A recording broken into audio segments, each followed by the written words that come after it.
The Budgetnista. Today's episode is all about budgeting. Okay, so once a week, I will be, on top of everything else I do, I will be doing an Ask the Budgetnista segment all about a specific topic as relates to one of the 10 steps to financial wholeness. Okay. Um, so come into the room, the dream catcher room. Come into the room, the dream catcher room. So we're gonna be doing a weekly Ask the Budgetnista segment. So tag your mother, tag your friend, tag your cousins, and them. It's in honor of my new book coming out called Get Good with Money: 10 Simple Steps to Becoming Financially Whole. Real quick, here are the 10 simple steps. 1, budget building. 2, saving like a squirrel. 3, digging out of debt. 4, credit, scoring high. 5, learning how to earn, that's increasing your income. 6, investing like an insider, so investing for retirement and wealth. Those are both investing. 7, getting good with insurance. 8, growing rich-ish, that is increasing your net worth. 9, your money team, connecting with financial professionals. And 10, leaving a legacy, estate planning. So today, Ask the Budgetnista, the way it works is I posted earlier today for you guys to ask me a question. I'm going to pick one question because we're going to make this quick and dirty, okay? So I'm going to ask, this is a question I actually get a lot. Tag your friend, tag your mama. So yes, definitely grab a notebook, right? So you can actually get good with money. You can pre-order it now at getgoodwithmoney.com. So this is, I'm taking a small little lesson from this amazing big new book of mine. All right. So today we're talking budgeting. The number one question I always get, well, not the number one, but a question I always get that I'm going to answer tonight, I'm just going to do one, is, Budgetnista, what should I do? That's not how you ask it, but that's how I'm asking it. First of all, let's get into this beat. Okay, I had a speaking engagement earlier, so, I got a little shoulder action, a little lip. Y'all didn't even say anything. Don't let me be out here looking cute and you don't say nothing. Anyway, focusing. Budgetnista, what should I do if I have an irregular income, right? So what should I do if I have an irregular income? Meaning that maybe you're a waitress and you have, money comes in and out. Maybe you're a freelancer and, you don't know what you're going to make month to month. Maybe you are I don't know. Like, how some people get, let me know if you have an irregular income. All right. So what should I do if I have irregular income? So I have 6 steps to manage if you have an irregular income. For those of you asking, should you have a notebook? Yes. Should you have shared this video? Yes. Should you have tagged your bestie? Yes. All the things. So 1, if you have an irregular income, and even if you don't have an irregular income, this is still going to be helpful and useful for you. Okay. Come on. All right. 1, if you have an irregular income, you're not sure how to budget, start with your financial baseline. That means what I like to call your noodle budget. That is your budget without the bells and whistles. I call it like your noodle budget, because if you had to eat ramen noodles budget, right? Drop down and get your noodle on, girl. Hey, drop down and get your noodle on. Drop down and get your noodle on. Okay. So 1 is finding your financial baseline. You're not living there, but you should know, what is my bare bones expenses? So I know what at the minimum, what I need to make with my irregular money coming in and out.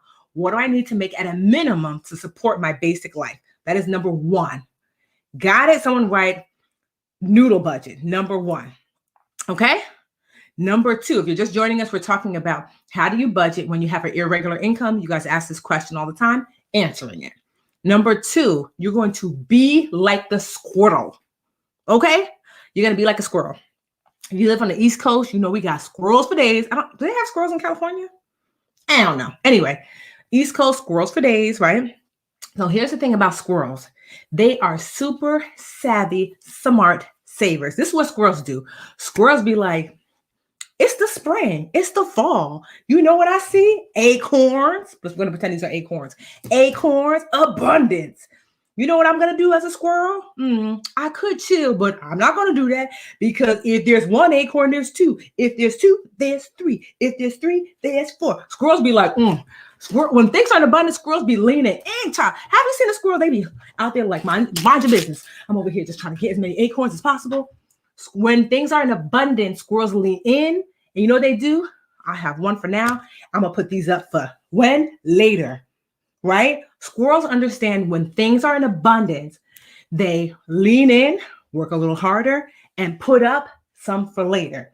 What do human beings do when we get abundance, right? So this is number 2 for how do you manage when you have an irregular income? Be like the squirrel. What we do is we got a raise. We rich, girl. Drinks on me, drinks on me, drinks on me, drinks on me, drinks on me.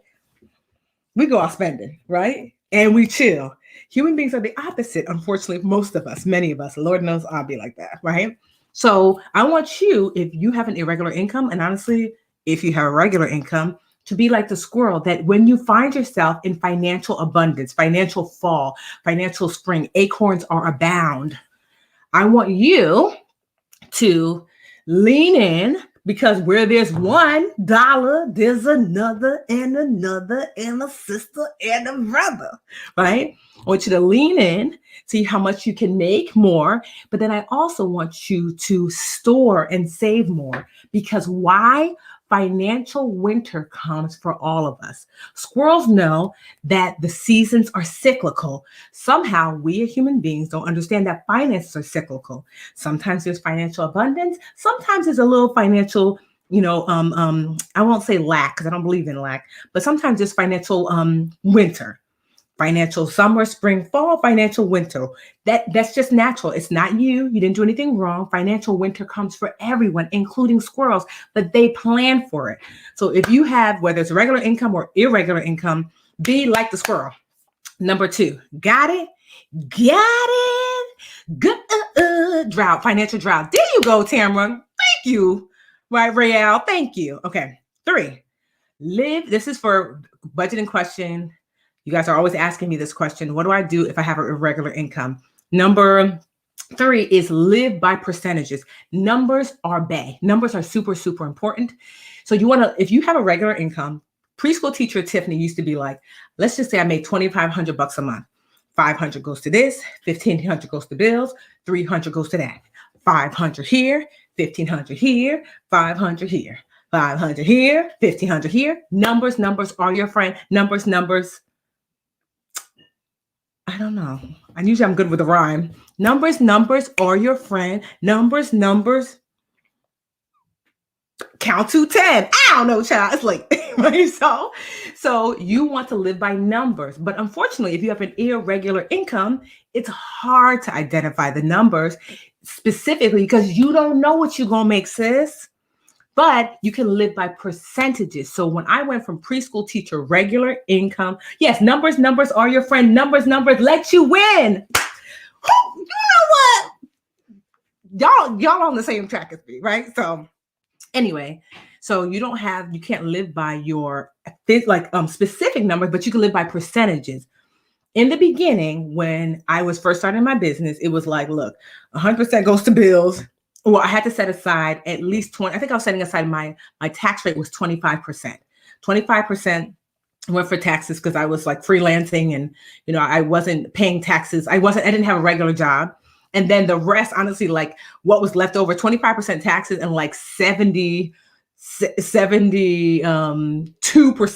went to bills. And then like 3% went to like savings. Because honestly, I didn't have much.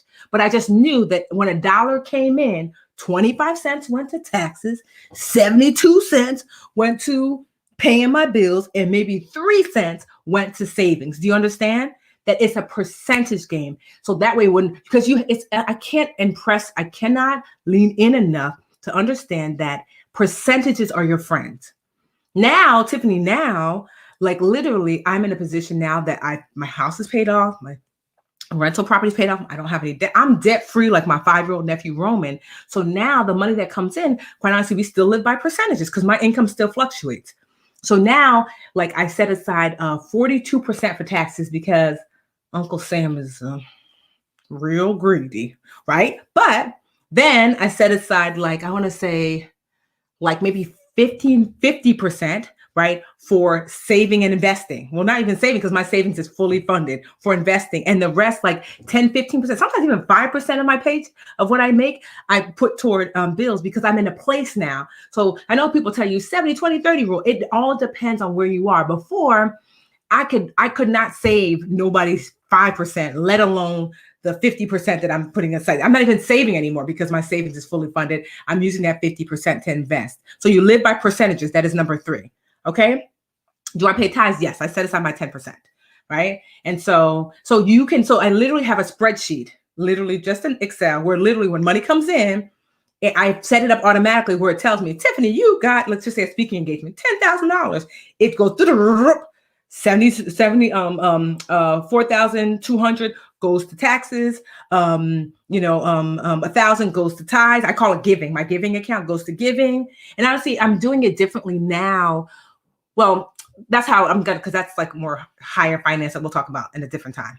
But yes, up until recently, it was like my $1,000 goes to giving, and then the rest goes to the other components. So living by percentages. Okay.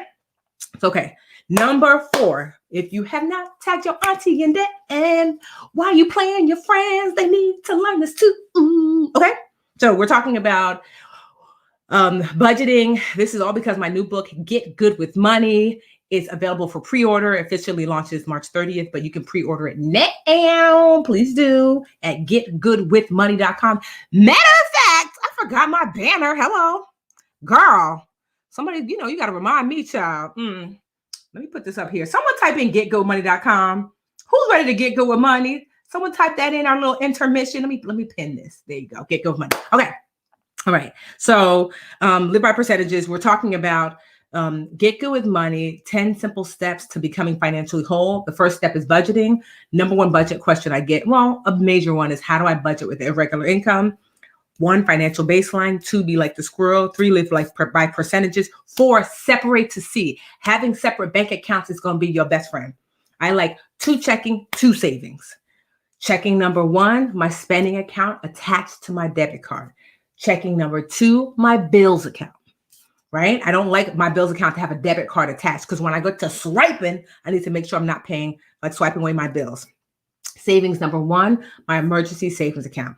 Right? Then savings number 2, my long-term savings account. Right now, my long-term savings account is like really my taxes account. You can have multiple savings and more checking, but these are the bare bones basics. So even if you don't have a regular income, having separate checking account or bank accounts is just bad, because I like to separate to see. So that's number 4, separating to see. Numero 5, because sis is what? Bilingual. Okay. Numero 5, pay the pot. Oh, child, when I learned to pay the pot. Now, this is not going to be possible in the beginning when you're struggling, if you're having irregular income, but this is what you're working toward. Okay. How you pay the pot. Before, I used to speak, and as soon as they gave me my money, I was like, whew, you know who this is for? Tiffany. Okay. You pay me. This is for Tiffany. Okay. You pay me. This money's for Tiffany. See where I'm going with this? But the problem with that is, when I used to be like this, where's my money? I need the money because I need the money right now. I need to pay the bills. What I learned is that 1, to be like the squirrel, to lean in when things were great, and make more and to save more when things are great. So you wouldn't pay me directly, that instead you would say, you know who this is for? The pot. You know who this is for? The pot. You know who this is for? The pot. And then every 2 weeks, like a regular employee, I became an employee of myself. The pot would pay me, not all the money, but the pot be like, girl, you tried it. This all you get once a month. Girl, that's what you need.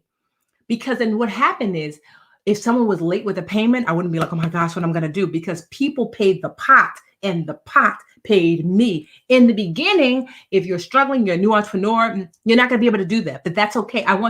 We're always working toward what we're ideally wanting to do. But having that buffer, if people paying the pot being your business checking account. If you don't, maybe you have a separate checking account. But people pay the pot pays you. Does that make sense? Good. This is brought to you by Get Good with Money, my brand new book, 10 Simple Steps to Becoming Financially Whole, available at getgoodwithmoney.com. They call me Vanna Black. They don't. But yeah. Okay.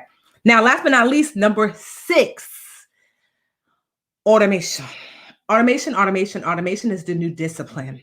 So the more you can automate. So because your money is kind of irregular, The more you can automate, the better.